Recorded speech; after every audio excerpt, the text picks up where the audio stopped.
Yeah, you really are a roller coaster enthusiast, right? And action speaks louder than words. I'm going to go back here and get prepared to ride this thing. I'm going to join you. Folks, we're going to go and conquer the Kumba. The so Kumba. Stand by. Here we go. The Great Roar. Hey.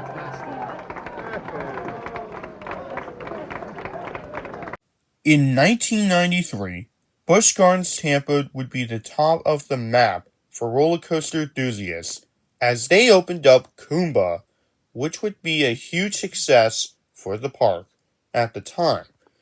The company that made it would be Bollinger Mabillard, or B&M for short, a roller coaster manufacturer that was in Switzerland, and founded by two guys named Walter Bollinger and Claude Mabillard, two roller coaster engineers who have worked with the funk company Giovanola and thought of making their own business after they decided to get out of Giovanola.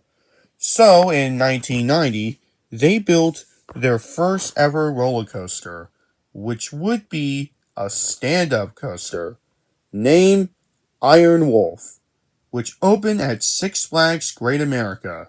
Now don't worry, we would actually be mentioning this theme park once again later down the line.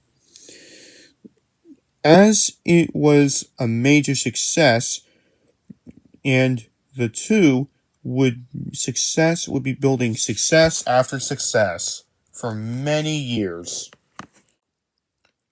Back on to Busch Gardens Tampa, as they were trying to look to expand the park even further, and thought of building a new expansion land.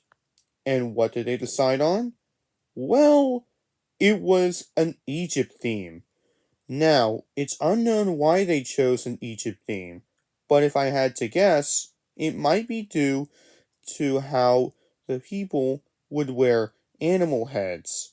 And also another thing is that they were trying to look on competing with the mouse down the road, if you get what I mean.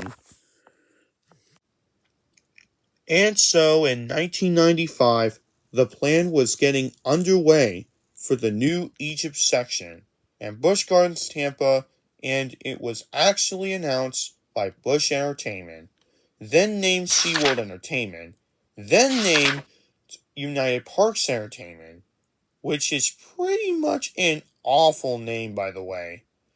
This new Egypt section would be, if not the most expensive investment that Busch Gardens Tampa would get in history. Wild, if you ask me. And this would cover 7 acres of land and would also feature 2 attractions. One would be a walkthrough experience called Tut's Tomb, which is now today as Cobra's Curse, and the e-ticket attraction, a brand new roller coaster. Now, at the time, Busch Gardens Tampa had 3 major coasters, so it wasn't really the behemoth that this park is today. That's the only roller coasters they have were Kumba, Scorpion, and now defunct Python. So yeah, this would probably be their 4th roller coaster edition. Anywho, Busch Entertainment was looking for a new roller coaster model to be a good fit into their portfolio of theme parks, although they apparently found one, which would be the inverted coaster that Bollinger and Mabillard were making in the 1990s. So in that case, we have to talk about the history of the inverted coaster, as it was a revolutionary at the time. So the story was that we have to backtrack a bit to 1992, as we head back to Six Flags Great America, located in Chicago, Illinois. See, I told you that we would go back to this park again. As the general manager, Jim Wardley, who was the general manager of Six Flags Great America, thought of making a concept and proposed to the Swiss engineers if they can make a roller coaster that is inverted, and they decided to work on that idea. And so, in 1992, the first inverted coaster was introduced to the world, which was Batman the Ride. And it was a major hit, not just the theme park, but also the roller coaster industry. And a lot of clones have made it over the years. But we're not talking about these clones today, as apparently other theme parks would get this model, such as Cedar Point, California's Great America, Knott's Berry Farm, Alton Towers, and Carowinds, and so much more. So, yeah, that was that. But back on to the concept, Busch Entertainment would make a deal on buying 3 inverted models to their parks. Both would be opening in 1997, as the first would be Alpengeist at Busch Gardens Williamsburg, and the other would be at SeaWorld San Antonio, which would be the Great White. Now, fun fact, this would be the first ever roller coaster from the SeaWorld parks. But anyways, what would be the last one to be installed at? Well, it was none other than SeaWorld Orlando. Nah, I'm just kidding. But it's actually Busch Gardens Tampa Bay, and it would be officially named Montu, named after the falcon god of the same name. Montu, a Bollinger and Mabillard design, opened to the public in the new Egypt section of the park, May of 1996. As of its completion, it is the world's tallest and longest inverted steel roller coaster, and it has a whole host of first-of-a-kind elements. Montu would be cost over $20 million. Wow. The height would be for 150 feet, and the drop would be at 128 feet. The length would be at 3,983 feet, and it speeds at 60 miles an hour and 97 kilometers. And there will be 7 inversions on this roller coaster, which we will talk about the elements later. The duration would be with 3 minutes, and the max vertical angle would be at 50. Now, for G-force, it would be in 3.8 Gs. Pretty wild stuff. Also, it's not G-force records for Rock and Roller Coaster, so let's just not make that joke. Anyways, the height restriction for this ride would be 54 inches to ride, and basically, the capacity would be at 1,710 riders per hour, as it has 3 trains. Other times it could have 2, or just 1 respectively, depending on the day you go to Busch Gardens Tampa, which a total of 8 cars, with 4 across and single rows with 32 riders per train. So yeah, pretty interesting stuff if you ask me. The creator for the attraction is Werner Stengel, who have created other roller coasters for theme parks, who would be the creator for the roller coaster. In Tampa, you won't be able to miss Busch Gardens' latest attraction, from the new pyramid by the front entrance to the awesome sprawl of the world's longest and tallest inverted roller coaster. It's all a part of Egypt, a 7-acre addition that opens to the public Thursday. On May 16, 1996, Montu and the whole Egypt section would be officially open to the public. The opening of Montu would have special guests, Drew Carey, in attendance, who had his own show called simply as The Drew Carey Show, which came out a year prior, and later was the host of Price is Right. And then later, in 1999, has his own theme park attraction, called Sounds Dangerous. Yeah, I bet that last one is probably forgotten. Why was Drew Carey here? Well, you may be asking. That is because that he was a roller coaster fan, and one of his favorite roller coasters was the now defunct Mean Streak at Cedar Point. So that's pretty cool. Back on topic, not only that, but one of the founders of Bollinger Mabillard was there, which was A. Walter Bollinger, B. Claude Mabillard, or C. None of them showed up. If you guess B, you're correct. And basically, here's was the interview of him speaking about this amazing roller coaster. Highly recommend you watch Sean FIaharty on YouTube on his video on the grand opening of one of my favorite attractions. Link in the description. Moving on, let's talk about the roller coaster itself, shall we? Now, disclaimer. If you have not rode this roller coaster yet, then I highly recommend skipping this part of the video. If you don't want to get spoilers, you will be first entering into the queue, which contains ancient depictions on the rockwork. Then, you are entering into the station after your Uber has arrived, as I used it in a metaphorically way, entering on to the ride vehicle. Next, you'll start out on the right turn. Now, actually, fun fact, when it first opened, they actually had real-life crocodiles. However, they were removed, replacing with just rocks. You heard me right, just rocks.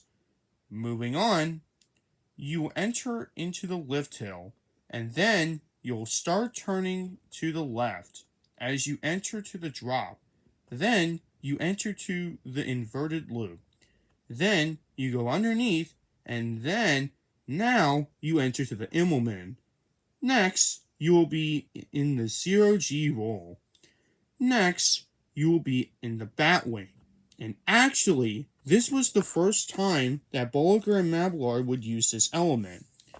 This was one of the most intense elements of this attraction, as when it first opened, it kind of made people black out. But then later on, they tried to tone it down, so that way no one would get blacked out. But next, you'll enter to the block break, and then you'll enter to the next loop. And after that final element is the corkscrew. And that, my friends, is Montu. Montu was met with positive reception from guests. Tom Buckingham of the Sarasota Herald Tribune commented saying, quote, giving kudos to the park for designing its monster rides, so that wait times put Disney to shame.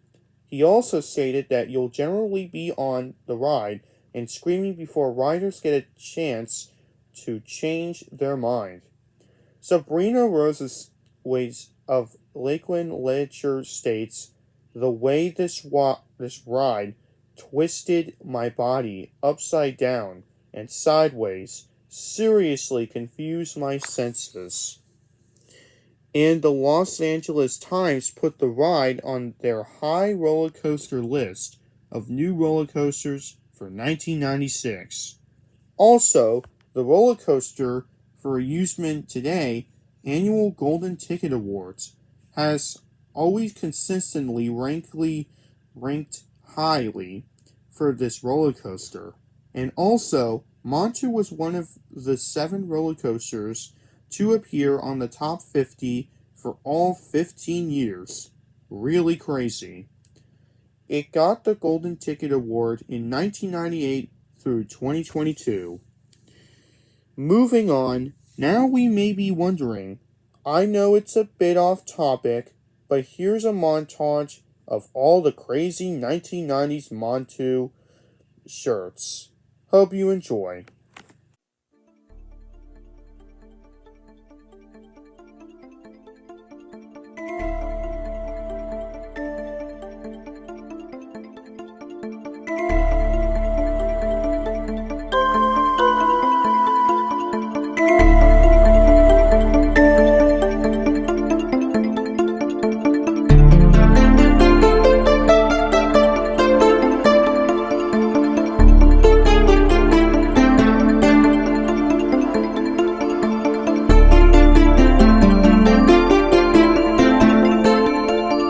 So apparently, Montu is one of the best roller coasters at Busch Gardens Tampa Bay, and one of the greatest coasters that Bollinger and Mabillard ever done in the world, and still one of the most beloved roller coasters and today, even if it had a new coat of paint and it doesn't feel the same, it's still a great roller coaster experience.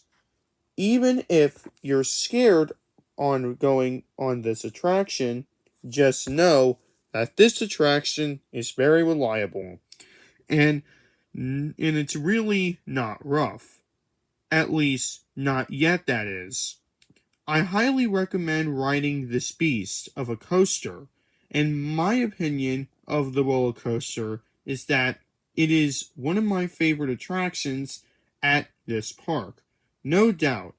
The only reason it was that is why it's my favorite is because it came out in 1990s.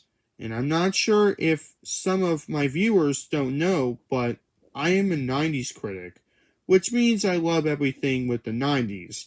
And this roller coaster delivers that, of the coaster wars of an era. So yeah, that's pretty much it with that. Now sure, there are other better inverted coasters out there, such as Banshee at Kings Island, as well as Busch Gardens Williamsburg, with their coaster, Alpengeist, and Cartoon at Montu Mabillard, which is located in Italy, but I still think Montu is still the best, in my opinion, and still okay, and it's okay if it's not your favorite inverted coaster out there. That's perfectly okay. We all have different opinions. Anywho, I safely say that Montu is one of my favorites at the park, alongside Shikra and Ayahuasca. So yeah, that's pretty much that. And that's all I got for the history of one of my all-time favorite attractions at Busch Gardens Tampa Bay, Montu. If you guys enjoyed this video, then go ahead and hit that notification bell, so that way you won't miss any history videos and some of my video edits of mine. And don't forget to also follow me on Instagram, because we're also over there. And I'll see you guys next time on another history video. Bye for now. And also, one more thing. Sorry that I have not made a video for a pretty long time. There has been a lot of things that things been going on with me, with school-wise, and also trying to deal with my other iPad, since it doesn't really have a lot of memory left on the device. So, I just wanted to say that, now I'm back on making videos. Anywho, I'll see you guys next time, and adios.